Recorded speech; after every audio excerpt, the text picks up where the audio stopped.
Hey everyone, so today we're going to cover savings for children and grandchildren. The best thing to drive this decision of what vehicle to use is just to think through, what are you saving for?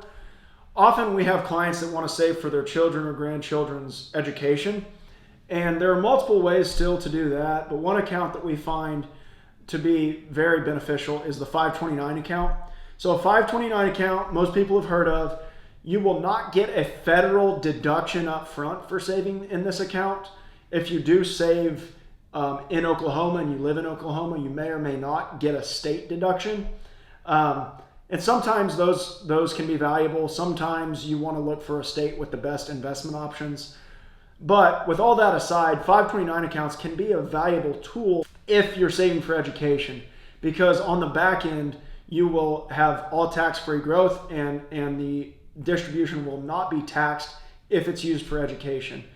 If these accounts are not used for education, they will be subject to tax, to income tax, and a 10% penalty.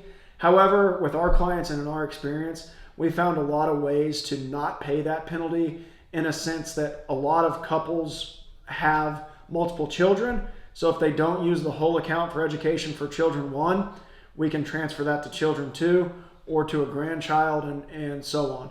So typically we don't run into having to pay the 10% penalty, but it is there and something to be aware of. A few other items to think about with these accounts is they can be used for tuition, they can be used for books, they can be used for room and board. If you're in an off-campus housing type situation, you do need to look into, will this qualify for an education expense? But for the most part, these can be used pretty broadly for education expenses. So again, 529 accounts are a great option. If you're saving for anything other than school, UTMA, UGMA accounts, these are actually the same type of account. It's a Uniform Transfer to Minors Act or a Uniform Gift to Minors Act.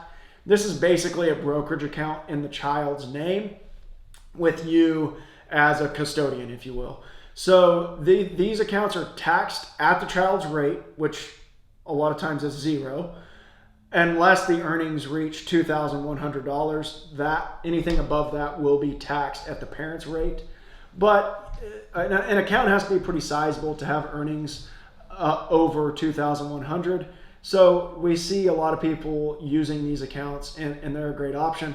One thing to be aware of here is that the UTMA, the UGMA, will transfer to the child when they turn 18. So that is a concern for some people, but it may be beneficial enough that it can be used for anything, and it is taxed at such a low rate that people decide to use these accounts. The last account, which is a great account, is a custodial Roth, and these are great for children and people with long time horizons that don't want to touch the money until 59 and a half and over. And at that point, these accounts will be tax-free. However, the one catch here with the custodial Roth is that the child must have income in order to contribute to the Roth. You can contribute up to 100% of that child's income to the Roth.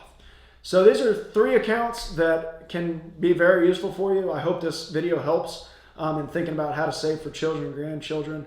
Have a great day.